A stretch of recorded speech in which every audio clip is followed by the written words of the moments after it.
A very special guest tonight. First of all, I would like to thanks to all the audience who are watching regularly our show and keeping the question to ask our guest. First of all, I would like to introduce my guest today. Beside of me, Principal R.S. Moore College, Dhanbad. Please put your hand together for the principal, sir. And then Dr. S. Khalil, General Secretary, Al-Iqra B.Ed College, PhD Botany, PhD and Education. So we are going to be discuss about the today education system. And last but not least, S.A. Rahman, former General Secretary of DCA, BCCI, Level 1 Umpire and General Secretary. So you are thinking कि आज मैं introduction English में क्यों दे रहा हूँ? ये दर्शक हमारे ज़रूर सोच रहे होंगे, क्योंकि आज हमने ये सोचा था कि आज जो भी बातें करेंगे वो एजुकेशन सिस्टम पर करेंगे कि धनबाद की जो एजुकेशन सिस्टम है वो किस तरफ जा रही है। तो यहाँ तक मैंने इंट्रोडक्शन दे करके, क्योंकि हमारे प्रिंसिपल सर आए हुए हैं, सेक्रेटरी साहब आए हुए हैं, तो उनको लगना चाहिए यहाँ तक धनबाद की स्टडी ठीक ठाक है और यहाँ के बाद की स्थिति क्या होनी चाहिए, कैसी शिक्षा होनी चाहिए, उस मुद्दे पर ही बात करना ज़रूरी होगा।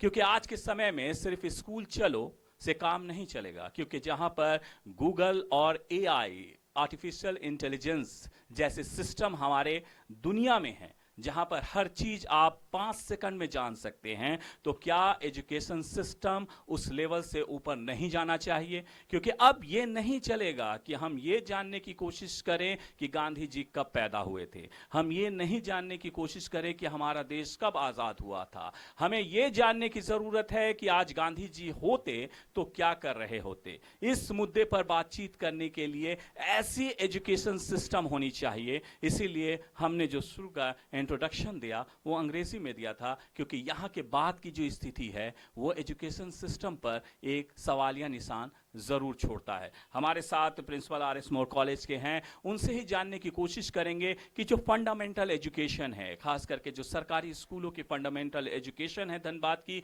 वो क्या उस लेवल की है कि आज के 20 साल के बाद के बच्चों को क्या सिस्टम होगा, उस लेवल के एजुकेशन हम दे पा रहे हैं।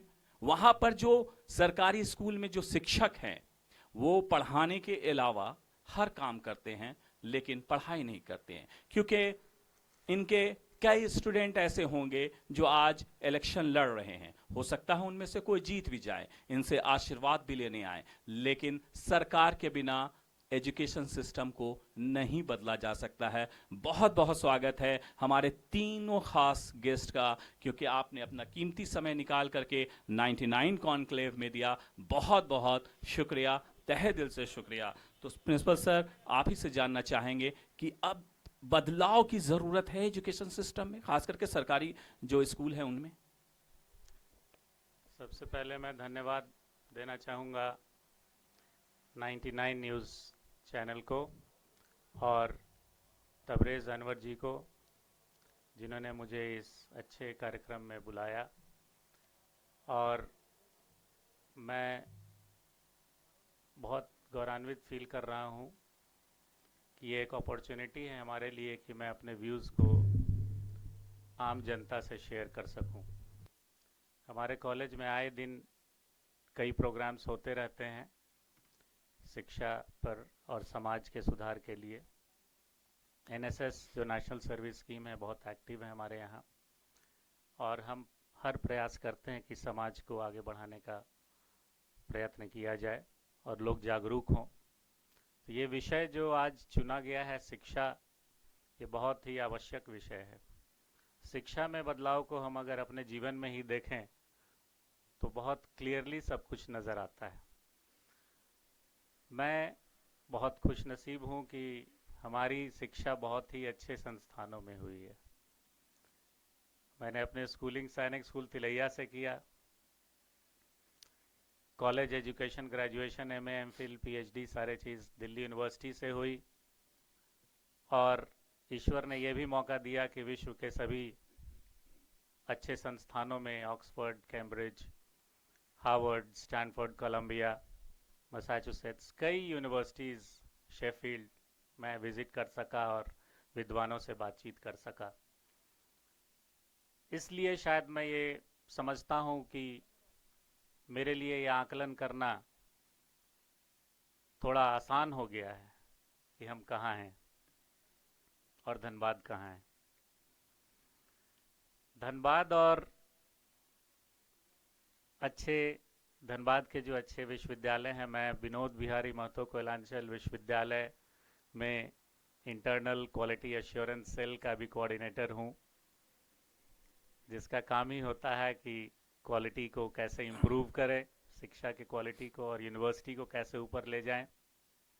साथ ही मैं एक बहुत पुराने 1959 का एस्टैब्लिश्ड कॉलेज आर.एस. मोर कॉलेज गोविंदपुर का प्रिंसिपल भी हूँ, जहाँ 6-7 हज़ार लोग पढ़ते हैं, बच्चे पढ़ते हैं, जिसमें लगभग आधी संख्या में लड़कियां हैं। और धनबाद के बहुत रिमोट एरियाज से भी स्टूडेंट्स वहाँ आते हैं, ज़्यादातर स्टूडेंट्स, जिनकी मैं हिचकिचाने में नहीं हिचकिचाऊंगा या कहने में कि शायद उनकी गरीबी रेखा से भी नीचे उनकी आय होगी। तो अगर हम ये कहें कि जिस प्रकार से शिक्षा चल रही है, अगर ऐसी चलती रही तो क्या हमें कुछ हासिल हो पाएगा? उनके लिए कोई बात नहीं है जो सचेत हैं, अवेयर हैं, जो बदलते हुए दुनिया से अवेयर हैं, जो इंफॉर्मेशन कम्युनिकेशन टेक्नोलॉजी को समझते हैं, सूचना संचार प्रौद्योगिकी को समझते हैं और उससे रूबरू हैं और उसके अनुसार चल रहे हैं, उनके लिए कोई दिक्कत नहीं है। वो चाहे आर.एस. मोर कॉलेज में आज पढ़ें या हार्वर्ड यूनिवर्सिटी में पढ़ें, मुझे नहीं लगता कि आज ये गैप है। मैं बहुत एक इम्पॉर्टेंट बात कहना चाह रहा हूँ विद्यार्थियों को, जो अक्सर ये रोना रोते हैं कि हमारे पास इंफ्रास्ट्रक्चर नहीं है, सुविधाओं की कमी है, किताबें नहीं हैं। इन चीज़ों से अब आप ऊपर उठ चुके हैं। ये हमारे समय तक था। जब मैंने पीएचडी करना शुरू किया तो मुझे निश्चित रूप से कई विश्वविद्यालयों के लाइब्रेरी को विज़िट करना पड़ता था और मटेरियल कलेक्शन में काफ़ी दिक्कतें आती थी। किताबें उतनी आसानी से नहीं उपलब्ध हो पाती थी, जर्नल्स इतने महंगे हुआ करते थे कि ये संभव नहीं था सबके पास होना।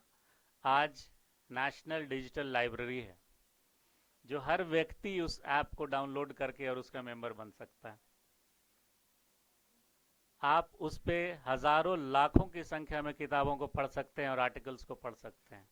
लगभग सारे संस्थान, हमारे जितने कॉन्स्टिट्यूएंट कॉलेजेस हैं विनोद बिहारी महतो कोयलांचल विश्वविद्यालय के, वो सब इनफ्लिबनेट से जुड़े हुए हैं। कॉन्स्टिट्यूएंट के साथ साथ मैं समझता हूँ कि जितने एफिलिएटेड और बीएड कॉलेजेस भी हैं वो भी जुड़े होंगे। इनफ्लिबनेट यूजीसी की ऐसी व्यवस्था है जिसमें हजारों लाखों किताबें फ्री ऑफ कॉस्ट, बस उस संस्था को सब्सक्राइब करना है कुछ मामूली सा पैसा देकर, और साल भर के लिए आपके स्टूडेंट्स एक पर्टिकुलर कोड मिल जाता है, उसके साथ आप पढ़ सकते हैं उनको। तो सुविधाएं कितनी ज़्यादा हो गई हैं। फिजिकल रूप में आपके कॉलेज में 5-10 हज़ार, 20 हज़ार, 50 हज़ार किताबें होंगी, लेकिन नेट पर, इनफ्लिबनेट पर, नेशनल डिजिटल लाइब्रेरी में लाखों की संख्या में है। तो अब जो ये कहते हैं कि मेरे पास संसाधन नहीं है, मैं तो बहुत रिमोट एरिया में रहता हूँ, रिमोटेस्ट एरिया से भी तो इस प्रकार के साइबर क्राइम हो रहे हैं। इसका मतलब इंटरनेट की सुविधा है वहाँ। इंटरनेट की जब सुविधा है तो आप सब कुछ कर सकते हैं। सचमुच में दुनिया आपके मुट्ठी में है। ये आपको समझने की बात है, ये बस समझ का फेर है। और अगर, तो हमें करना क्या है? हम शिक्षकों का कार्य अब क्या रह गया? ये आवश्यक नहीं है कि एक छात्र और छात्रा कॉलेज में जो उनके कॉलेज के टीचर्स हैं उन्हीं से पढ़ते रहें, कोई आवश्यक नहीं है। दुनिया में इतने सारे लोगों के लेक्चर्स, पॉडकास्ट सब डाले हुए हैं यूट्यूब पे और अन्य चैनल पर। आप उस यूनिवर्सिटी के पॉडकास्ट में जाइए, यूट्यूब में जाइए, जिस प्रोफेसर की बात को आपको समझना है, सुनना है, आप सुनिए। ट्रांसलेटेड वर्जन्स भी मिल रहे हैं। नहीं है तो कम से कम आपको, जैसे तबरेज़ जी ने बहुत अच्छी बात कही कि अंग्रेज़ी से क्यों मैंने शुरुआत किया, तो मेरी पूरी शिक्षा इंग्लिश मीडियम से हुई है। तो इसका मुझे कोई दुख नहीं है कि भारत में रहकर अंग्रेज़ी का मैं इतना बोलबाल कर रहा हूँ और कह रहा हूँ कि नहीं, अंग्रेज़ी पढ़नी होगी, आपको जाननी होगी। क्यों? उसका मूलभूत कारण ये है कि अगर आप सूचना संचार प्रौद्योगिकी का पूर्ण रूप से इस्तेमाल करना चाहते हैं तो आपको अंग्रेज़ी का ज्ञान होना चाहिए। हिंदी भाषा में आपको गर्व होनी चाहिए, अपनी भाषा में ज़्यादा से ज़्यादा चीज़ों को लाने की कोशिश करनी चाहिए, उसमें आपको भी थोड़ा कंट्रीब्यूट करना चाहिए। लेकिन अंग्रेजी को जानेंगे तो विदेशों में क्या हो रहा है, अच्छे अच्छे यूनिवर्सिटीज़ में क्या हो रहा है, ये आप समझ पाएंगे। और जो बड़े प्रोफेसर्स, जो अच्छे नामी प्रोफेसर्स हैं दुनिया के, जिनको नोबेल लॉरिएट्स हैं और अन्य विशेषज्ञ हैं, जो रिसर्चर्स हैं, जिनका नाम है दुनिया में, उनको आप कैसे जानेंगे कि उनका नाम क्यों है, क्यों लोग उनको इतना इम्पोर्टेंट मान रहे हैं? आपको भी तो जानना चाहिए कि वो कहते क्या हैं। तो ये इसके लिए आवश्यक है कि आपको अंग्रेजी जानना होगा। प्रवीण सर, जैसा आपने कहा कि जी एजुकेशन जो है, हायर एजुकेशन की आपने बात की कि किस तरह से आप उससे ज्ञान को ले सकते हैं। डॉक्टर एस खालिद साहब भी हमारे साथ मौजूद हैं, जनरल सेक्रेटरी आल इकरा बीएड कॉलेज, खुद पीएचडी हैं बॉटनी से और एजुकेशन से। मैंने जो शुरुआत में जानना चाहा सर कि क्या झारखंड, खासकर तौर से धनबाद में जो बेसिक शिक्षा है, जो सरकारी स्कूल में बच्चे आज जा रहे हैं, मैं मानता हूं कि जो अपर या मिडिल क्लास के हैं वो बच्चों को पढ़ा रहे हैं, लेकिन हमारा मकसद जो है वो जो आखिरी बच्चा भी है, जैसे हमने, आप अगर अपने पीछे तस्वीर देखेंगे, एक बच्चे को मैंने टोकरी में कोयला देकर रखा है, और हम सभी का ऐसा मानना है कि जब हम नेक्स्ट बार ये अगली बार करें तो वहाँ पर एजुकेटेड एक बच्चे को, जिसके हाथ में किताबें हों, जिनके हाथ में बक्से हों और वो स्कूल जा रहा हो, ऐसी तस्वीर क्या धनबाद को देने के लिए हमें जो बेसिक एजुकेशन है, जो स्कूलों की व्यवस्था है, उसमें बेहतर करने की कितनी ज़रूरत है? थैंक यू तबरेज़ जी, और 99 न्यूज़ को बहुत बहुत थैंक्स मेरी तरफ से कि आपने मौका दिया यहाँ पे, और हम लोग एक अहम मुद्दे पर बात कर रहे हैं। अभी जैसे कि सर ने बहुत सारी बातें कही, उन्होंने इनफैक्ट मेरे काम को आसान कर दिया है, कि चीज़ों को एलिब्रेट कर दिया, और ख़ास तौर से ये कि इंग्लिश मीडियम की कितनी ज़्यादा आवश्यकता है। तो देखिए, अभी हम लोग पॉलिटिकल रीजंस से रीजनल लैंग्वेजेस की बहुत ज़्यादा बात कर रहे हैं, उसके पीछे कहीं ना कहीं एक पॉलिटिकल रीज़न भी है। तो जब हम रीजनल लैंग्वेजेस की बात कर रहे हैं, तो हम धनबाद की देखें, मैं डिस्ट्रिक्ट एजुकेशन ऑफिसर से बात कर रहा था कि अगर आप ज़िला स्कूल को एग्जांपल के तौर पर लें, तो ज़िला स्कूल में हिंदी बोलने वाले, उर्दू बोलने वाले, बांग्ला बोलने वाले, खोरठा बोलने वाले, तो 4-5 लैंग्वेज के जानने के वाले बच्चे यहाँ पर आपके पास आते हैं। एक तरफ पॉलिसी, जो न्यू एजुकेशन पॉलिसी के हिसाब से कहता है, उसके हिसाब से अगर आप देखेंगे तो एक सब्जेक्ट में कम से कम 5 टीचर को रखना होगा आपको, जो उनको अलग अलग लैंग्वेज में, जो उनके मदर टंग है, उसमें उनको चीज़ें समझा सके। ये पॉलिसी बोलता है। तो एक तरफ यहाँ पॉलिसी बोलता है, ग्राउंड रियलिटी ये है कि वहाँ पर 5 टीचर जहाँ होने चाहिए, वहाँ पर 1 टीचर भी नहीं है। तो ये स्थिति है हमारे एजुकेशन सिस्टम की। अब इस एजुकेशन सिस्टम में जहाँ पर हमारे पास नंबर ऑफ टीचर्स की कमी है, इंफ्रास्ट्रक्चर की कमी, चलिए हम कुछ हद तक जो मॉडर्न टेक्नोलॉजी है उससे हम उसको पूरा कर सकते हैं, दैट टू कुछ एक्सटेंट तक। तब तो हम ये मान के चलें कि ऑक्सफोर्ड यूनिवर्सिटी और उस तरह के जो यूनिवर्सिटी है, कैम्ब्रिज है या मैसेच्यूसेट्स यूनिवर्सिटी है, उस तरह की यूनिवर्सिटीज़ की कोई ज़रूरत नहीं है। ऐसा भी नहीं है, हमको एक अच्छा इन्वायरमेंट देने की ज़रूरत है, क्योंकि जब तक अच्छा इन्वायरमेंट नहीं मिलेगा, अच्छे इंटरेक्शंस नहीं होंगे, अच्छे टीचर्स नहीं आएंगे, क्योंकि टीचर्स की ट्रेनिंग एक अहम मुद्दा है। चाहे वो कॉलेज के टीचर हों, चाहे वो स्कूल के टीचर हों, प्राइमरी लेवल पर हों, सेकेंडरी लेवल पर या टर्शियरी लेवल के एजुकेशन में हों, तो उनकी जब तक कि प्रॉपर ट्रेनिंग नहीं होगी। अभी आप आर्टिफिशियल इंटेलिजेंस की बात कर रहे थे, अभी तो टीचर्स आर्टिफिशियल इंटेलिजेंस के यूज़ को समझ नहीं पाए हैं। वो कैसे अपने, जैसे हम ट्रेनिंग कॉलेज की बात कर रहे हैं, अगर ट्रेनिंग कॉलेज के लोग आर्टिफिशियल इंटेलिजेंस की बात नहीं समझ रहे हैं, तो वो कैसे कल के टीचर्स को ट्रेंड कर पाएंगे उसके लिए, क्योंकि उनको अगले दिन जब जाके क्लासरूम के अंदर डिलीवर करना है अपनी बातों को, तो उनको इन टेक्नोलॉजीज़ का यूज़ करना है। इनफैक्ट एजुकेशन टेक्नोलॉजी अपने आप में एक बहुत बड़ी चीज़ है, जिसका प्रॉपर ट्रेनिंग यहाँ पर ट्रेनिंग कॉलेजेस में भी नहीं हो रहा है। नतीजे के तौर पर मैं क्या देख रहा हूँ कि जो टीचर्स जिस लेवल की ट्रेनिंग लेके उनको जाना चाहिए था, वो लेवल लेके नहीं जा रहे हैं। अब आप यहाँ पे एक बात करें, इसका मतलब है कि ट्रेनिंग कॉलेज में प्रॉपर एजुकेशन नहीं हो रहा है, ऐसा नहीं है। अब ट्रेनिंग कॉलेज में प्रॉपर एजुकेशन लेके लोग नहीं आ पा रहे हैं, क्योंकि हमको उनको ट्रेंड करना है जिन्होंने ग्रेजुएशन किया हुआ है, हमको उनको ट्रेंड करना है जिन्होंने पोस्ट ग्रेजुएशन किया हुआ है। जस्टिस वर्मा कमीशन के रिकमेंडेशन के बेसिस पर सुप्रीम कोर्ट ने बनाया, जस्टिस वर्मा कमीशन बनी। उस कमीशन ने 1 साल के बीएड कोर्स को, 1 साल के एमएड कोर्स को दो साल कर दिया। उन्होंने कहा कि साहब यहाँ पर बच्चों को ज़्यादा ट्रेनिंग देने की ज़रूरत है, इसलिए कोर्स को 2 साल कर देना चाहिए। हमारी बात जस्टिस वर्मा साहब से हुई, मैंने कहा कि आप, और ये रिकमेंडेशन करने के पहले उन्होंने एक फुट नोट में लिखा कि ये इसकी ज़रूरत इसलिए है कि उस साल जो सीटेट का एग्जामिनेशन हुआ था, उस सीटेट के एग्जामिनेशन में रिजल्ट बहुत ख़राब हुआ था बीएड पास स्टूडेंट्स का, तो इसलिए बीएड के कोर्स को थोड़ा और स्ट्रेंथन करने की ज़रूरत है। लेकिन मैंने उनसे बात किया, जब आप उस साल के क्वेश्चन को देखें कि क्या क्वेश्चन सीटेट में पूछा गया था, तो that was nothing to do with the teacher education programme. उसमें से 90% क्वेश्चन जो थे वो जनरल एजुकेशन के थे। तो मैंने उनसे कहा कि तब तो आप ऐसा कीजिए कि ये जो क्वेश्चन आप पूछ रहे हैं ये वो 10th लेवल का है या ग्रेजुएशन लेवल का है, तो आप ग्रेजुएशन को जो 3 साल का कोर्स वो 6 साल का कर दीजिए, ये जो 10 साल का कोर्स है 1 to 10 का उसको 20 साल का कर दीजिए। ये तो जवाब नहीं है कि आप कोर्स के पीरियड को बढ़ा देंगे तो उससे क्वालिटी आ जाएगी। क्वालिटी वहाँ पर आएगी जहाँ पर आप उनको बेसिक एजुकेशन प्रॉपर देंगे, और आप भी बेसिक एजुकेशन की बात कर रहे थे, तो बेसिक क्वालिटी एजुकेशन होनी चाहिए, नंबर 1। अभी एक बात और हम ये कहना चाहेंगे, क्योंकि धनबाद में इस एजुकेशन से जुड़े हुए हम टर्शियरी लेवल की बात कर रहे हैं, सर भी इससे एग्री करेंगे कि यहाँ पर हम लोग चाहते हैं कि कोई प्रोग्राम हो। इंटरनेशनल सेमिनार की बात अभी हम लोग सोच रहे थे, और इंटरनेशनल सेमिनार की जब बात कर रहे हैं तो बाहर से लोगों को हमारे यहाँ आना है। तो जब बाहर से लोग आएंगे तो कैसे आएंगे? सबसे बड़ा प्रॉब्लम हो रहा था एयरवेज का। तो ये एक बड़ी रुकावट आ रही है यहाँ पर एजुकेशन सिस्टम को डेवलप होने में। तो सबसे पहले, आज चूँकि अभी इलेक्शन का माहौल भी है, तो उसमें हम जो भी लोग जाएँ, असेंबली में जाएं या पार्लियामेंट में जो लोग हैं और पार्टी के लोग हैं, जो भी पॉलिटिशियंस हैं, जिनका सरोकार पब्लिक लाइफ से है, उनको चाहिए कि जाकर के धनबाद के लिए एयरपोर्ट की बात ज़रूर करें। चूँकि सर भी एग्री करेंगे कि कई दफ़ा, अभी इसके पहले एक सेमिनार हुआ, यूनिवर्सिटी ने सेमिनार कराया था, उसमें बहुत सारे लोग बाहर से आए थे, बहुत सारी परेशानियों से के बाद उनको यहाँ आना पड़ा। तो वो हालत नहीं पैदा हो जाए।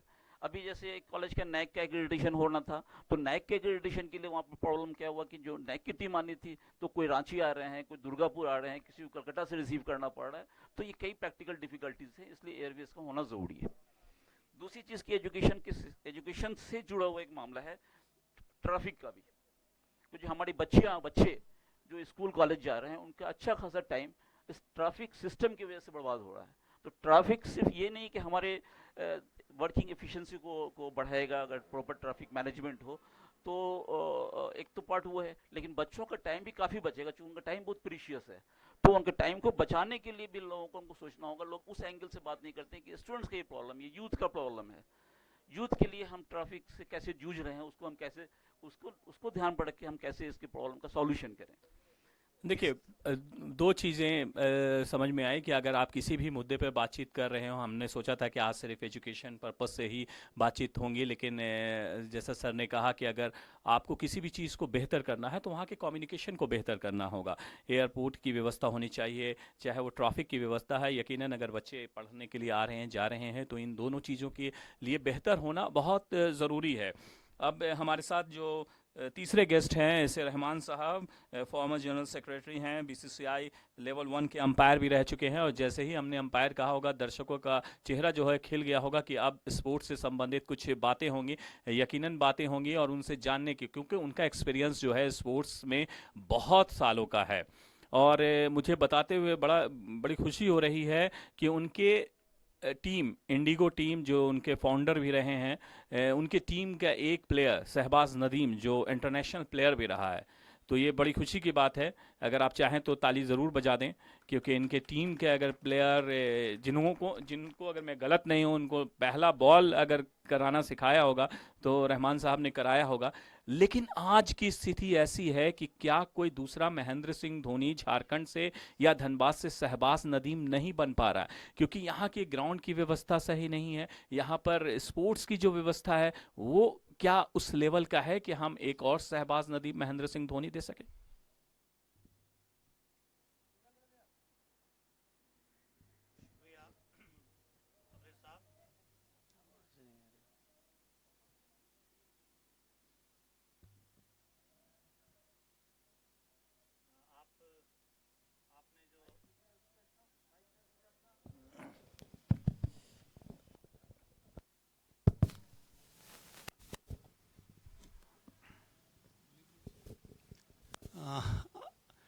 आपने दो बड़े शख्सियतों के बीच में मुझको बुलाकर जो एहसान किया, मैं उसके शुक्रगुजार हूँ।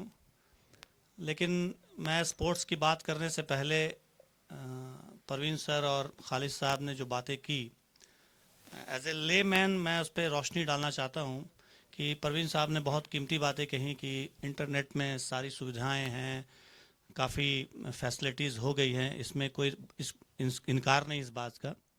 लेकिन मैं एक बात कहना चाहता हूँ कि क्या किताबों को पढ़कर, डॉक्टरी की किताब पढ़ के क्या कोई डॉक्टर बन सकता है? बिल्कुल नहीं।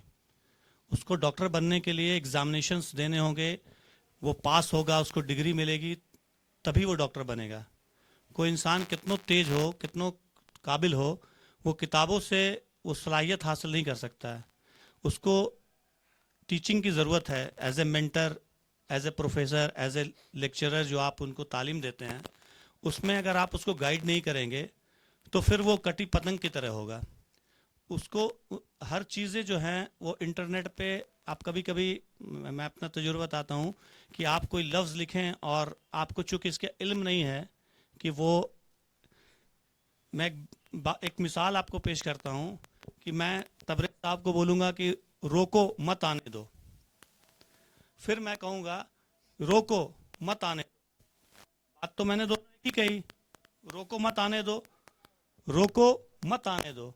मैंने पहला जो कहा कि रोको मत आने दो, दूसरा मैंने जो ब्रेक किया रोको मत आने दो, तो फर्क, चीज़ों से फर्क हुआ। एक ही जुबान में एक ही बोल रहा हूँ। अगर किसी इंग्लिश से बोलेंगे कि किसी अरबिक को बोलेंगे तो बोलेंगे एक ही बात बोला। इस मुल्क में कई ऐसी चीज़ें हैं जो कि लहजे से वाजे होती हैं। ये जो हमारा एशियन कंट्रीज़ में जो खास करके हमारे पड़ोसी मुल्क या हमारा बांग्लादेश, उसमें जो बातें होती हैं वो लहजे के एतबार से बात समझ में आती है। मैं अभी कहूँ क्या, फिर मैं कहूँ क्या, फिर मैं बहू कहूँ क्या, तो लोगों को लगेगा, किसी इंग्लिश से पूछेंगे या किसी अरबी से पूछेंगे तो बोलेगा कि व्हाट व्हाट व्हाट कहा। लेकिन जो पहला मेरा था वो सवाल था कि मैं सवाल पूछ रहा हूँ, दूसरा मेरा गुस्से का इजहार था, तीसरा मेरा जो क्या कहना था वो मैं लड़ना चाहता हूँ।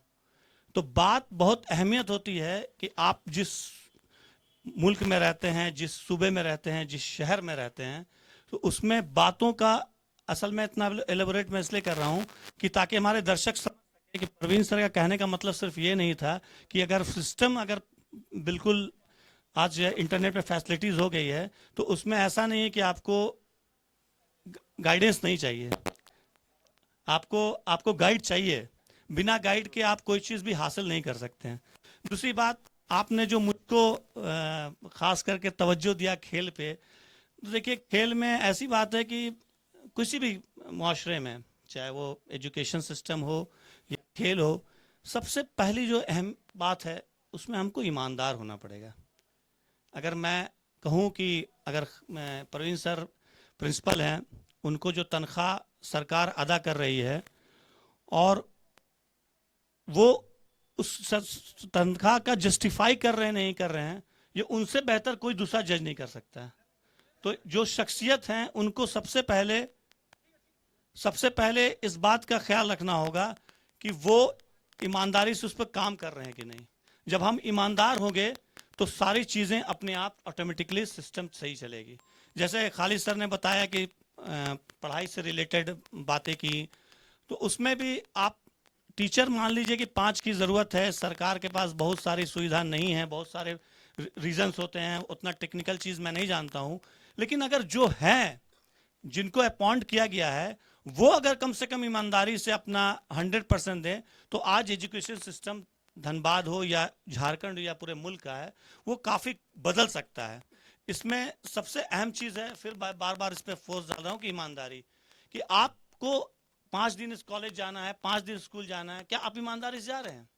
आप सर्वे करा लीजिए, तहकीकात करा लीजिए कि आप, हम ऐसे कई लोगों को जानता हूँ जो यहाँ सरकारी नौकरी में हैं, उनकी बीवियाँ जो हैं बिहार में नौकरी कर रही हैं, उनके बदले दूसरी लेडी पढ़ा रही हैं या दूसरे टीचर पढ़ा रहे हैं, और वो यहाँ अपने खाविंद के शौहर के साथ यहाँ पे शहर में है। लेकिन अब तो थंब इम्प्रेशन से अटेंडेंस बनता है सर। थंब इम्प्रेशन के अटेंडेंस बनने का चोर को चाबी की जरूरत नहीं है, मतलब ताले खोलने के लिए चोर को चाबी की जरूरत नहीं है। हमने आपको बार बार कहा कि ईमानदारी बहुत जरूरी चीज है। बेशक, अगर बेशक। ईमानदारी नहीं होगी तो आप फिर वो काम नहीं कर सकते। मैं आपको बता रहा हूँ प्रैक्टिकल, ऐसा नहीं कि मैं हवा में बात कर रहा हूँ तबरेज साहब, मैं ऐसे जानता हूँ। हाँ, ये सच है कि अभी भी मतलब बहुत सारी जो चीज़ें हैं वो थंब की वजह से बहुत ज़्यादा इंप्रूवमेंट आ गया है इसमें। इस गवर्नमेंट का जो अचीवमेंट है बहुत बड़ा अचीवमेंट है। चलिए अब हम आते हैं, आप खेल की बात कर रहे थे तो खेल पे देखिए, खेल में ग्राउंड की जो सुविधा है वो हमेशा से धनबाद शहर हो या झारखंड हो या खास करके हम झारखंड की बात कर रहे हैं तो ग्राउंड की सुविधा तो कम है, इसमें इनकार नहीं है। लेकिन अगर आप में जज्बा होगा, आप में कोई भी काम करने का जुनून होगा, जब तक आप दीवाने नहीं होंगे तब तक आप शहबाज नदीम या महेंद्र सिंह धोनी नहीं बन सकते हैं। आप सोचिए कि हमको फैसिलिटीज़ मिले और हम कामयाब हों। एक ज़माना था, आप जब देखेंगे कि मुंबई के लड़के एक एक देश में क्रिकेट खेलते थे 9-10, और पूरे साल में क्रिकेट जो होता था उसमें मैक्सिमम 15 टेस्ट कैप मिलता था या 15 खिलाड़ी खेलते थे। आज आप देखेंगे कि 3 फॉर्मेट में क्रिकेट होता है और तकरीबन 100 लड़कों को भारत का प्रतिनिधित्व करने का मौका मिलता है। तो भारत को प्रतिनिधित्व करने का मौका मिलता है तो उसमें आपको जब जुनून होगा, जब आपको दीवानापन होगा, तभी आप उसमें पहुंच सकते हैं। हम सिर्फ हुक्मरान को ब्लेम कर दें कि भाई ग्राउंड की सुविधा नहीं है और फला कमी है। हम ये बताइए कि जो एसोसिएशन है, जो लोग पदाधिकारी हैं, चाहे किसी भी फ्रेटर्निटी किसी भी खेल के हैं, क्या वो ईमानदारी से काम कर रहे हैं या सिर्फ पोस्ट होल्ड करके अपना काम कर रहे हैं? तो ये बहुत सारी चीज़ है, कमी है, खामी है, जो एक तरफा नहीं है। सिर्फ हम हुक्मरान को गाली दे दें और कहें कि ये उनके सिम में सर फोड़ दें। हमारा तो रेवड़ी वाला से लेके हुक्मरान तक बेईमान है। आप क्या रेडी वाला जो है एक सही वजन आपको करके दे रहा है? तो मैं बार बार इस बात पर तवज्जो रहा हूं कि अगर हम कामयाब तभी होंगे, ये मुल्क कामयाब तब होगा जब हम ईमानदार होंगे। हम किसी भी मजहब और मिल्लत के मानने वाले हैं, उससे कोई लेना देना नहीं है, लेकिन आप अगर ईमानदार होंगे। आप एक मुल्क देख लीजिए न्यूजीलैंड, वहाँ कोई अपना ब्लाउज फाड़ के कोई केस नहीं करता झूठा, कोई किसी के अमानत पे खयानत नहीं करता कि सामान लेके और दादागिरी करता है, कोई किसी को झूठा इल्ज़ाम लगा के कोर्ट में केस नहीं करता है। तो वो मुल्क खुशहाल है।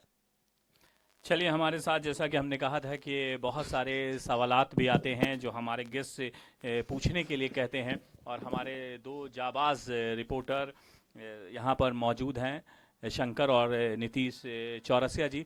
तो शंकर, अगर आपके पास कोई सवाल है हमारे गेस्ट के लिए तो ज़रूर पूछें। जी, हमारा सवाल जो है रहमान सर से होगा। रहमान सर, जैसे कि हमारे देश में पता है कि बोला जाता है कि खेलेगा इंडिया तभी बढ़ेगा इंडिया। रहमान सर, खेलेगा इंडिया तभी बढ़ेगा इंडिया। अभी इसी साल फरवरी में हमने देखा कि रणजी की एक मैच रेलवे ग्राउंड में होनी थी, लेकिन बीसीसीआई द्वारा बताया गया कि जो मैदान है वो खेल के अनुरूप नहीं है। वो मैच झारखंड और मणिपुर के बीच खेली जानी थी रणजी मैच, और वो जमशेदपुर चली गई। क्या कारण है सर? देखिए, इसका टेक्निकल जवाब जो है वो धनबाद क्रिकेट एसोसिएशन या फिर रेलवे अथॉरिटीज़ दे सकते हैं। लेकिन जहाँ तक मेरी जानकारी है कि उस वक्त रेलवे स्टेडियम में जो कुछ कमी थी उसको सुधार किया जा रहा था, जैसे वाटर सिस्टम उस टाइम लग रहा था। इस वजह से इंफ्रास्ट्रक्चर जो बीसीसीआई को ज़रूरत होती है वो नहीं होने के कारण में मैच को जमशेदपुर भेजा गया। देखिए सर, यही तो सवाल है। 99 कॉन्क्लेव यही जानना चाहता है कि आज झारखंड अलग हुए 24 साल हो गए हैं। हमने 15 तारीख को बहुत ही जश्न भी मना लिया, लेकिन जिस हालत में झारखंड के और शहरों को देख लें, आप रांची देख लें, मैं हिंदुस्तान की बात नहीं कहता हूँ, आप रांची देख लें, जमशेदपुर देख लें, बोकारो देख लें, हर एक चीज़ में जितना डेवलप हुआ है, दुर्गा आप यहाँ देवघर देख लें, उस हिसाब से धनबाद नहीं हो पाया है। ये एक एक्सक्यूज़ हो सकता है सर, आप अधिकारी हैं, वो बोल सकते हैं कि ये सिस्टम था और आम आदमी को मान लेना पड़ता है, लेकिन ये सिस्टम बना क्यों? जब यहाँ पर मैचेस होने थे तो उस हिसाब से उसकी तैयारी क्यों नहीं की गई? अगर दूसरे शहरों में आप देखेंगे इंटरनेशनल मैच होना है, जितनी भी बारिश हो जाए, अगर मैच कराना है तो कराया जाता है। तो उसी सिस्टम को कैसे बेहतर किया जा सकता है, ये दर्शक जानना चाहते हैं। सही फरमाया आपने तबरेज़ साहब कि वो इसका सही जवाब जो है मैंने पहले भी कहा कि अदाई दे सकते हैं, लेकिन ये इसमें चाहिए था कि धनबाद क्रिकेट एसोसिएशन और रेलवे के बीच में कोऑर्डिनेशन होता कि मैच अलॉट कर दिया गया है, तो उस तरीके से कहीं ना कहीं दोनों के बीच में कुछ कमी और कोताही तो ज़रूर हुई है, जिसकी वजह से। और मैं आपको एक बात और बता दूं कि देखिए ये बहुत ही अफसोस का मुकाम है कि पिछले तकरीबन 10 सालों से धनबाद क्रिकेट एसोसिएशन जो है वो कोशिश कर रहा है, लेकिन सरकार, चाहे वो अभी प्रेजेंट सरकार हो या इससे पहले फॉर्मर सरकार हो, हम किसी पर्टिकुलर एक सरकार को ब्लेम नहीं कर सकते, क्योंकि हमने दोनों सरकार देखी है और दोनों सरकार में कई डिप्टी कमिश्नर आए, हालांकि उन लोगों ने कोशिश की, लेकिन नतीजा जो है सिफर है। तो जब नतीजा सिफर है तो हम ये मान लेंगे कि ये कमी जो है ये बिल्कुल सरकार की तरफ से है कि वो मैदान उपलब्ध नहीं करा सका। और हमको इस बात का बहुत मलाल है कि आप जिसने कहा कि रांची में इंटरनेशनल स्टेडियम है और बोकारो को भी अलॉट कर दिया गया ज़मीन, बोकारो चाहे BSL दिया, लेकिन अल्टीमेटली वो सरकारी ज़मीन है। तो मैं 99 न्यूज़ के माध्यम से अगर मेरी बात वहाँ तक पहुँचती है तो इसमें डिप्टी कमिश्नर धनबाद को भी मैं एक पहल फिर से करनी चाहिए, और सरकार जो बने और जो यहाँ पे रिप्रेजेंटेटिव चुने जाएं उनको एक इम्पॉर्टेंट चीज़ समझना चाहिए। इसको पहले जो होता था, हम और आप जब माँ बाप खेलने जाते थे तो एक मिसाल दिया जाता था कि पढ़ोगे लिखोगे तो बनोगे नवाब, खेलोगे कूदोगे तो बनोगे ख़राब। लेकिन अब चूँकि छोटे शहरों से, जैसे आपने नाम लिया अभी शहबाज नदीम या महेंद्र सिंह धोनी और शहबाज नदीम का, तो उसी तरीके से कई छोटे शहरों से लड़के आप आ रहे हैं, तो अब ये जो कहावत है ये बदल गई है। अब खेलोगे कूदोगे तब भी बनोगे नवाब, पढ़ोगे लिखोगे तो बनोगे नवाब, ये तो है ही है, लेकिन अब खेलोगे कूदोगे तो भी बनोगे नवाब। तो हम चाहते हैं कि इस पे सरकार जो है इसको अंडरस्टिमेट नहीं करे, इस पे खास तवज्जो दिया जाए। एक और काउंटर सवाल करना चाहेंगे सर, आपने ये भी कहा कि जो बच्चे हैं उनको भी खेल के प्रति जागरूकता लानी पड़ेगी, उनको भी पूरी मेहनत के साथ खेलना पड़ेगा। अगर हम हिंदुस्तान में धनबाद में रग्बी नहीं चलता है तो आप देखेंगे कि कोई प्लेयर नहीं है, क्योंकि उसकी व्यवस्था नहीं है। आप इसी तरह से धीरे धीरे क्रिकेट जो यहाँ का शौक है या और फुटबॉल जो है वो अच्छा खेला जाता था, आप उस सिस्टम को ही हटा देंगे तो बच्चे मोबाइल से अटैच हो गए। आज इस बात से भी आप सहमत होंगे कि आज आपको 11 गेंदें तो मिल जाएंगी, 11 बच्चे नहीं मिलते हैं ग्राउंड में, क्योंकि ग्राउंड की व्यवस्था अच्छी नहीं है। हम आपको एग्जांपल भी दे देते हैं, हमारे ही इलाके में एक राजेंद्र ग्राउंड है, आप अगर कभी उस तरफ से गुजरे होंगे तो एक समय में कितनी खूबसूरत वो ग्राउंड हुआ करती थी, और आज वो भैंसों का तबेला बन के रह गया है। तो इसकी जिम्मेदारी भी लेनी पड़ेगी। ये बिल्कुल मैं आपसे सहमत हूँ कि इसमें सरासर रेलवे की नाकामी है, और इसमें जो है वो फुटबॉल स्टेडियम के रूप में, चूँकि रेलवे स्टेडियम जो है स्टेशन के बगल में, उसको क्रिकेट के कन्वर्ट कर दिया गया, मतलब पूरी तरीके से वो क्रिकेट ग्राउंड हो गया। तो फुटबॉल के लिए स्पेशली उस ग्राउंड को मैं आपको बता दूं कि मिस्टर मनोज कुमार दुबे जब 2004 में स्पोर्ट्स ऑफिसर हुआ करते थे, तो उनके साथ मैंने, जब मैं एक्टिव था स्पोर्ट्स में, तो मैंने उनसे गुजारिश की थी और उन्होंने बहुत इनिशिएटिव लिया था। आप देखेंगे कि उस ग्राउंड में बैठने की व्यवस्था भी है, लेकिन उसके बाद रेलवे की तरफ से कोई डायनेमिक ऑफिसर नहीं आया, मैं कह सकता हूं, कि जिसको इनिशिएटिव लेते और उस मैदान बनाते। तो ये बिल्कुल मैं आपके माध्यम से फिर से कहूँगा रेलवे मैनेजमेंट को कि इस पर तवज्जो देना चाहिए। वो खास करके एक पर्टिकुलर लोकेलिटी की वजह से भी जो है उस पर नज़रअंदाज किया जाता है, जो कि बहुत ही अफसोस का मुकाम है। और दूसरी बात मैं आपको इस पे और थोड़ा सा अपनी बात को वाजे कर दूं कि आपने जो बात कही कि खेलने की, तो आप देखेंगे कि पहले हर मोहल्ले में कहीं ना कहीं छोटे सी जगह होती थी और बच्चे वहाँ खेला करते थे। अब चूंकि अपार्टमेंट कल्चर आ गया है, छोटे छोटे मैदान जगह नहीं बची है। एक बहुत बड़ी वजह ये भी है कि बच्चे जो नहीं खेल रहे हैं उसकी वजह है कि जगह, छोटी जगह नहीं है, हर कोई तो रेलवे मैदान या गोल ग्राउंड आ नहीं सकता है। तो एक बहुत बड़ी वजह ये हुई। दूसरी, जो स्पोर्ट्स के डिटरेशन हुआ है उसका बहुत बड़ा एक वजह और भी हम मानते हैं कि क्लब लेवल पे जो है, परवीन सर से भी थोड़ा सा जान लेते हैं कि कितना ज़रूरी है एजुकेशन के साथ साथ, पढ़ाई लिखाई के साथ साथ खेल भी, क्योंकि आप तो अपने कॉलेज में बच्चों को मैंने देखा है स्पोर्ट्स में भी आगे बढ़ाते रहते हैं, तो कितना ज़रूरी है, क्योंकि बहुत सारे ऐसे आज स्टूडेंट्स बच्चे होंगे जो आपको सुनना चाहेंगे और जानना चाहेंगे। सबसे पहले मैं ये क्लियर करना चाहता हूँ कि शायद मेरा मैसेज सही कुछ लोगों तक नहीं पहुँचा कि मैंने सूचना संचार प्रौद्योगिकी की जो बात कही, इसका मतलब ये नहीं है कि बेसिक इंफ्रास्ट्रक्चर स्कूल और कॉलेज ही बंद हो जाए और इंटरनेट से पढ़ाई करें। ये मैं मैसेज नहीं दे रहा हूँ। मैं ये दे रहा हूँ कि आपको उससे सपोर्ट मिल सकता है, वो एडिशनल चीज़ें हैं जो आपकी कमियों को पूरा कर सकते हैं। पहली बात, क्योंकि जो स्कूल और कॉलेज है वो अति आवश्यक है। फिजिकल रूप में स्कूल और कॉलेज में पहुंचना ये बहुत ज़रूरी है। लेकिन जो रहमान जी ने अभी बताया कि भाई कितने लोग कह सकते हैं कि वो स्कूल और कॉलेज जा रहे हैं, तो एब्सेंटेज़म सिर्फ यहाँ का ही प्रॉब्लम नहीं है, पूरे भारत का प्रॉब्लम हो चुका है। और एब्सेंटेज़म क्यों हो रहा है, तो धनबाद के संदर्भ में मैं बात करना चाहता हूँ। अब चूंकि मैं कॉलेज का प्रिंसिपल हूँ और मैं बहुत अच्छी तरीके से समझ पा रहा हूँ कि प्रॉब्लम कहाँ है।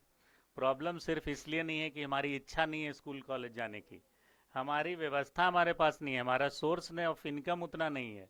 हमारे कॉलेज में ऐसे स्टूडेंट्स इतने रिमोट एरियाज टुंडी से और कहाँ कहाँ से आते हैं जो कहते हैं कि मुझे अपने जहाँ लास्ट कम्युनिकेशन का भी एक ऑटो या बस मिलती है उससे भी 10 किलोमीटर अंदर से मैं चल कर आता हूँ। लड़कियाँ भी हैं और उनको एक दिन आने जाने में 100 रुपये का खर्च होता है, जहाँ 15 रुपये फीस है मंथली और 100 रुपये एक दिन आने जाने में लगे, तो आपको क्या लगता है कि ये कितने दिन आ पाएंगे कॉलेज? तो मैंने इसे सिर्फ, मैं यहाँ नहीं बोल रहा हूँ, HRD और ह्यूमन रिसोर्स डेवलपमेंट जो मानव संसाधन का मंत्रालय है, वहाँ भी मैंने इस बात को उठाया है, कई मुद्दों को, कि हमें कॉलेजेस को कॉलेज बस प्रोवाइड करना चाहिए ताकि हम बहुत कंसेशनल रेट में उनको कॉलेज तक पहुंचाएं।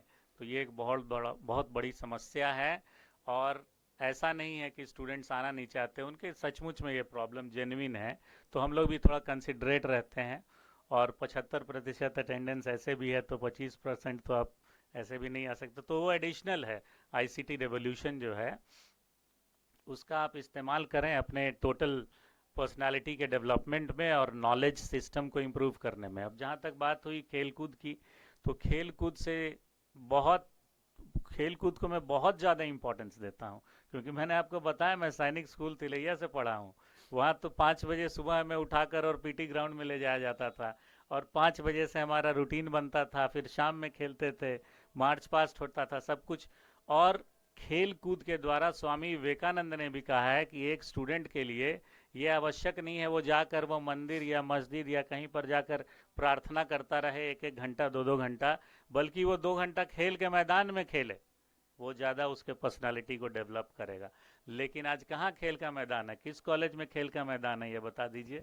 जी सर, यही एक सवाल है आप ही से। हाँ जी। धनबाद जिले की अगर बात की जाए तो सर ऐसे 145 सरकारी विद्यालय हैं जहाँ पे ग्राउंड है ही नहीं, खराब छोड़ दिए, ग्राउंड है ही नहीं सर, तो बच्चे कैसे खेलेंगे और बढ़ेंगे? बिल्कुल, ये मुझे लगता है कि सरकार को इस तरफ ज़रूर ध्यान देना चाहिए, क्योंकि अगर हम अपने स्टूडेंट्स को खेलने का मौका ही नहीं देंगे और सिर्फ उन पर इल्ज़ाम लगाएंगे कि तुम मोबाइल से अटैच हो गए हो और मोबाइल एडिक्ट हो गए हो और पढ़ाई नहीं करते, खेलते नहीं है, जाओ बाहर कर खेलो, तो क्या वो गलिए और चौक चौराहे पर खेलेंगे? उनके लिए प्लेग्राउंड चाहिए। जितने भी प्लेग्राउंड्स आज कॉलेजेस में हैं, स्कूल्स में हैं, बहुत सारे तो कब्जा लिए गए हैं बहुत सारे लोगों के द्वारा और उन पर वो आप खेल नहीं पाते हैं। तो हमारे ये साथ सारे एक बहुत और सारे प्रॉब्लम्स हैं। पत्रकार हैं नीतीश चौरसिया जी, वो भी अपने सवाल के साथ तैयार हैं।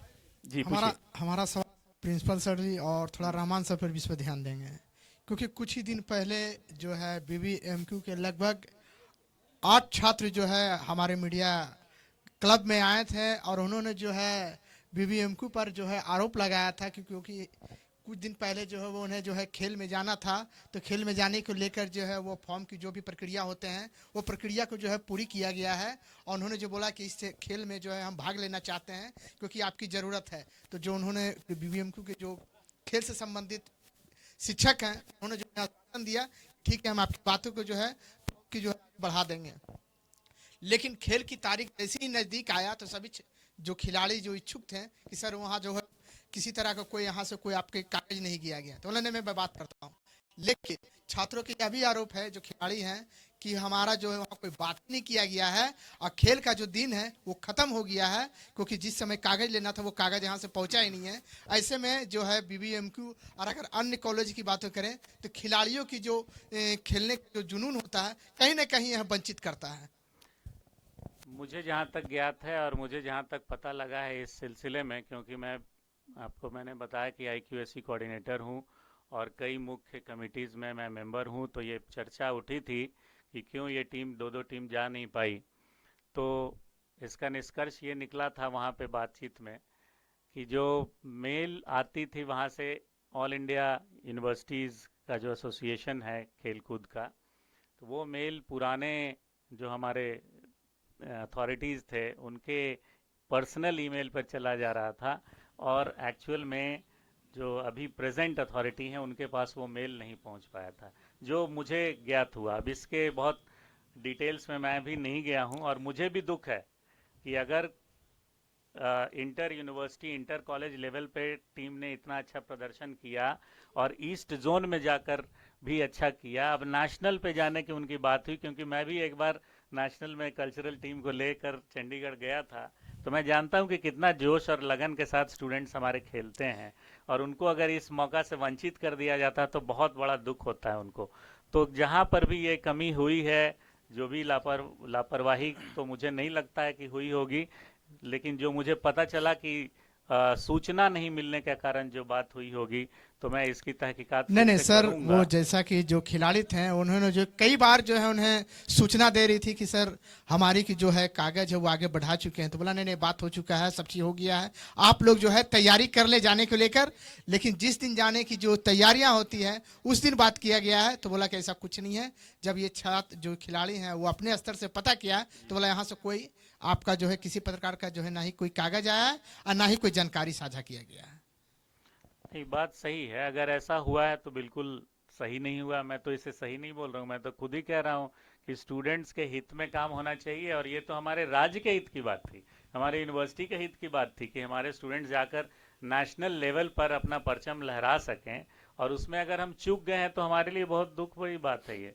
तो आगे से ऐसा नहीं, हम लोग ऐसा प्रयास करेंगे और मैं अपने सीनियर अथॉरिटी से ये बात करूंगा इस बारे में और कोशिश करूंगा कि आगे से इस प्रकार की बातें नहीं हो सके। चलिए, अब कॉन्क्लेव के अंतिम पड़ाव पर हम इस सेशन को लेकर के जा रहे हैं और ये मेरा बड़ा ही फेवरेट सवाल है और एक सजेशन है, एक चीज़ें मैं हर बात पूछता हूँ और एक 99 कॉन्क्लेव के माध्यम से ये रखता हूँ, क्योंकि आज प्रिंसिपल साहब हैं, अलीगढ़ कॉलेज के सेक्रेटरी हैं और स्पोर्ट्स के बहुत ही जाने माने रहमान साहब हैं। जैसे सरकारी स्कूल को हमने कहा कि उसमें शिक्षा अच्छी नहीं होती है, सरकार कितनी जिम्मेदारी ले, तो एक ऐसा ऑप्शन क्यों नहीं चुना जाता है कि जितने भी धनबाद की बात कर लूँ कि धनबाद में जो सरकारी स्कूल हैं जहाँ पर अभी उतने अच्छे से पढ़ाई नहीं हो रहा, वो किसी भी जो धनबाद के इंडस्ट्रियलिस्ट हैं या बिजनेसमैन हैं उनको दिया जाए कि आप इस स्कूल को चलाइए, आप अपने स्तर से चलाइए, इसका देख रेख कीजिए, इसके बदले में आप इस जो स्टूडेंट्स होंगे वो आपके कंपनी का यूनिफॉर्म पहनेंगे, आपके कंपनी का वो बैग कैरी करेंगे ताकि आपको उसका नाम हो, और आपके जो स्पोर्ट्स भी होंगे वो भी उन्हीं के होंगे ताकि आप ज़्यादा अच्छे से, अगर छोटा मोटा मैचेस भी देखेंगे और कोई स्पॉन्सरशिप मिल जाता है किसी को तो बहुत खुश होते हैं। तो ऐसे बहुत सारे बिजनेसमैन हैं, हमारे साथ बिजनेसमैन भी आए थे, मैंने भी ये प्रस्ताव उनके साथ भी रखा था तो वो बहुत खुश हुए थे।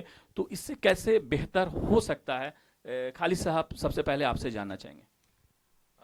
नहीं, आपने बहुत अच्छी बात कही है कि लोकल बिजनेस अथॉरिटीज़ को या बिजनेस मैन जो हैं उनको या कॉर्पोरेट हाउसेज हैं उनको इन्वॉल्व होना चाहिए इन चीज़ों में। देखिए, कॉर्पोरेट सोशल रिस्पॉन्सिबिलिटी में जो है उसमें भी वो कंपोनेंट शामिल है। तो इस तरह से जो बड़ी बड़ी कंपनीज यहाँ पे हैं उनको भी चाहिए, और हमको लगता है टाइम टू टाइम जब कोई प्रोग्राम होता है तो उसमें वो लोग स्पॉन्सरशिप करते हैं। लेकिन आपने एक बात बड़ी वैलिड कही है कि उनको अडॉप्ट करने की बात, तो वो दोनों पर्पज़ से होना चाहिए।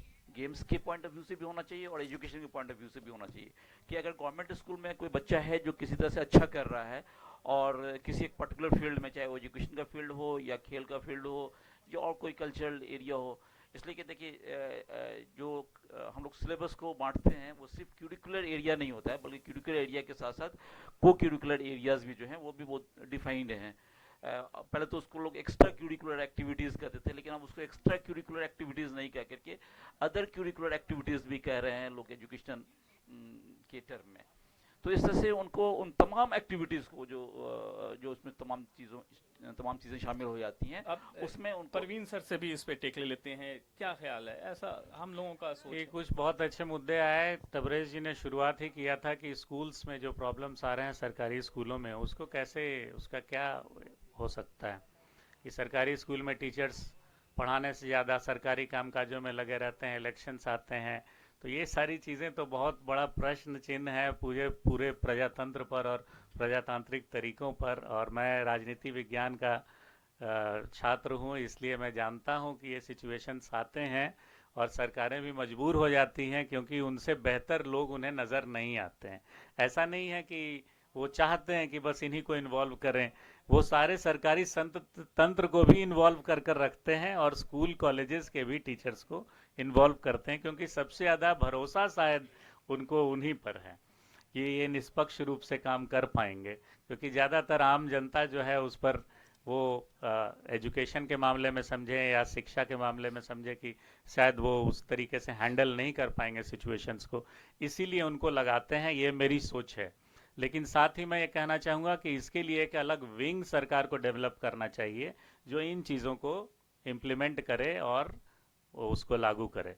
और सरकारी स्कूल्स और कॉलेजेस को जो पूरी तरह से इन्वॉल्व कर दिया जाता है इलेक्शंस के समय में और सारी चीज़ें वो व्यवस्था बंद हो जाती है, पढ़ाई लिखाई पूरी तरह से बंद हो जाती है, वो नहीं होनी चाहिए, मेरी व्यक्तिगत राय है। उसका ऑल्टरनेटिव ढूंढने का प्रयास जरूर करना चाहिए सरकार को। चलिए आखिरी टेक रहमान साहब से ले लेते हैं, क्योंकि उनका टेक लेना बहुत ज़रूरी है, क्योंकि वो इस तरह के टूर्नामेंट्स जैसा एक बार डीपीएल धनबाद प्रीमियर लीग कराया था इन्होंने, तो स्पॉन्सरशिप दे करके बखूबी निभा दिया था, एसपीडीसी सबको लगा दिए थे और बहुत ही खूबसूरत मैच हुआ था। तो क्या सर ये जो हम लोगों ने एक मुहिम चला रखा है कि जो सरकारी स्कूल हैं उसको अडॉप्ट करे कोई कंपनी और उसके बाद उसको चलाया जाए, तो बहुत बार ऐसा होगा कि अगर टीचर नहीं है तो वो अपने से अपने जो एम्प्लॉय हैं उनको भी जाकर के कह सकते हैं कि आज जाकर के आप पढ़ाइए, वहाँ टीचर्स नहीं है, क्योंकि हमें फर्स्ट आना है। जो भी स्कूल अच्छा करे उसके सरकार सम्मानित करे। तबरेज जी, बहुत टफ है सवाल, क्योंकि एक बहुत सारे इसमें टेक्निकलिटीज होगी जो आप बेहतर बता सकते हैं। लेकिन जहाँ चाह वहाँ राह, चाहे जिसकी भी सरकार बने, आप सरकार चुनी जाएगी 5 सालों के लिए, तो 5 सालों में आप तैयारी करने लगते हैं कि 5 साल के बाद जो चुनाव होगा वो हम चुनाव कैसे जीतेंगे उसकी तैयारी में लग जाते हैं। होना ये चाहिए कि हम 5 साल अगर हमको जनता चुन के आई है तो हम उसके लिए हक में क्या बेहतर कर सकते हैं, ये अगर सोच होगी तो तभी आप उस पर कामयाब होंगे। लेकिन आपने एक जो बात, मैं बीच बीच में आप स्पॉन्सर की बात करें, तो इस मामले में धनबाद बहुत ही पिछड़ा हुआ, बहुत ही अफसोस के साथ कहना पड़ता है कि यहाँ पे वो जज्बा बिल्कुल नहीं है जो और शहरों में दिखने को मिलता है, चाहे स्पोर्ट्स के नाम पे हो या फिर किसी डेवलपमेंट की बात हो या किसी अच्छी कामों के कार्य करने की बात हो। धनबाद में इस मामले में चंद लोग ऐसे हैं जो कि जी जान से, चाहे माल से या जान से या माल से अपना खर्च करते हैं, वरना यहाँ पे वो माहौल नहीं है, यहाँ पे वो जज्बा नहीं है, जिसकी वजह से और शहरों के मुकाबले में, जैसा आपने शुरू में कहा था, चाहे वो स्पोर्ट्स का मामला हो या किसी और मामला हो, धनबाद इस वजह से काफ़ी पिछड़ा हुआ है। यहाँ सिर्फ लोग यहाँ आते हैं दूसरे शहरों से या इसी शहर के कमाने के, अपने बेहतरी के लिए सोचते हैं, ना कि दूसरे के लिए। जबकि होना ये चाहिए कि टाटा के कॉल है ना कि जो आप कस्टमर से पैसा लेते हैं, वापस वो लोगों के बीच में, जो पब्लिक से पैसा लेते हैं वो पब्लिक के बीच में जाना चाहिए। ये सोच अगर आपका डेवलप करेगा, तभी आपका शहर डेवलप करेगा, तभी आपका सूबा डेवलप करेगा, तभी आपका देश डेवलप करेगा। चलिए, हम इन्हीं आशाओं के साथ इस कार्यक्रम को यहीं पर विराम देते हैं कि आने वाले समय में धनबाद की जनता हो या धनबाद के जनता हम ही हैं, और हम इसे बेहतर बना कर रहेंगे, क्योंकि हमने एक संकल्प लिया है कि जब 5 सालों के बाद जब वापस हम इस तरह के कॉन्क्लेव करें तो इस उम्मीद के साथ करें कि जब हम अपने मेहमानों से बात करें तो ये उनको याद दिलाएं कि धनबाद बेहतर हुआ है। और इन्हीं आशाओं के साथ अपने इस खास कार्यक्रम को यहीं पर विराम देते हैं। हमारे खास गेस्ट का बहुत बहुत शुक्रिया कि उन्होंने अपना कीमती समय यहाँ पर निकाल करके आए हैं। बहुत बहुत शुक्रिया।